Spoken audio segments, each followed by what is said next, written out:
Now the next layer I want to talk about is the asthenosphere. And notice that right here, off on the right, you guys actually see the upper mantle called the asthenosphere. And guys, I want you to talk to me about this for a minute. Imagine you have something that's completely molten. And you put it outside. How does it start to cool down? What happens first? Does the inside cool down first or does the outside? The outside cools down first. Okay. So let's say you come back in and it hasn't completely solidified yet. What does that outside actually look like? Is it still going to be molten and running? Yeah. You guys, have you ever heated cheese up before on the stove? Melted cheese, right? Okay, and then if you let it sit for a little bit, what starts to happen to that top of that cheese? It starts to get hard. It gets like that thin crust on it, right? And it's still kind of a soft crust, but it's very pliable and sticky and gooey. That's basically our asthenosphere. It's far enough up on the mantle that it starts to somewhat solidify. And it's not quite solid yet, but it's still very plastic, almost like a gelatin. And so that's our asthenosphere.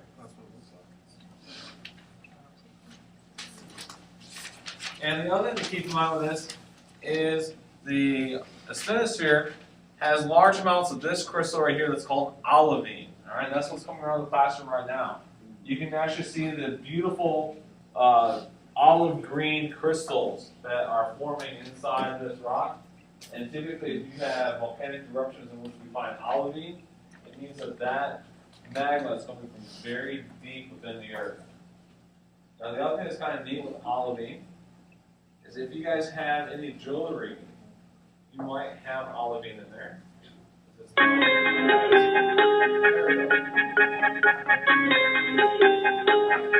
You guys looking at this, the gemstone peridot is basically olivine. And as that piece of rock's coming around, you guys can actually see why a lot of people like to make gemstones out of that. It's a very beautiful color. And that's basically our asthenosphere. Now finally, the last thing I want to talk about is the crust. As we've already said, it's our thinnest layer. It's only 70 miles thick.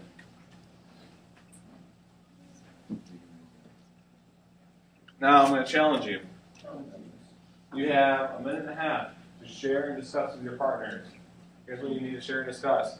I want your estimations on these three things. How far do you think the deepest mine is? How far do you think the deepest cave is? And how far do you think the deepest that we've drilled for oil or drilled for anything? Keep in mind, the crust is 70 miles thick. How far into that 70 miles do you think we've gone? Take a minute and a half. I want you guys to discuss that with your partner.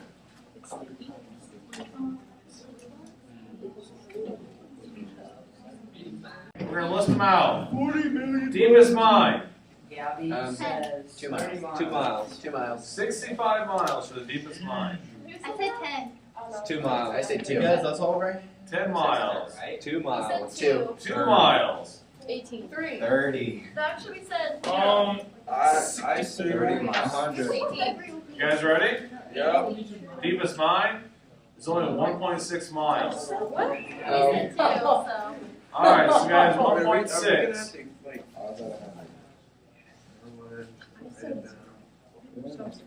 There we go. That's our deepest mine. That's how far in the earth we've gone.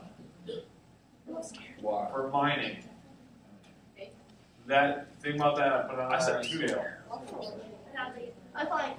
Okay, deepest cave, Probably 6 miles. a mile. 5 miles. Randy. Nice tape job. Oh my God. 60 miles. 1 mile. 1 mile. Anyone else? 7.5. 7 miles. Yeah, not even close, guys. Deepest cave, 1.2 miles. Oh. Alright, and finally, deepest drill. 0.5. Need at least 5? 8 miles. 8 Maybe miles. 10? 8 miles. 8. Say 4. 8. 7.6 miles. We're supposed to. We won. There's no Okay, hesitation. now this is really important. We put this into context. Remember, when we talk about the Earth, I don't even think people stop to think about how insignificant we are on the surface of the Earth. That is it. That's as far down as we've ever gone. And no person has ever been down that far. That's just how far we've sent down the drill bit.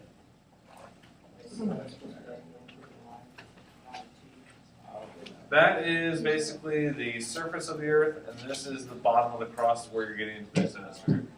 So that's it. I mean, if that whole thing is the crust, we've really not gone that far. So that movie Journey to the Center of the Earth says that's like not possible. Right? Totally not possible. That is not Even remotely possible to have a sun within the Earth. Here we'll also saw it, seeing a little bit of problems. Ice Age, Dawn of the Dinosaurs, not possible.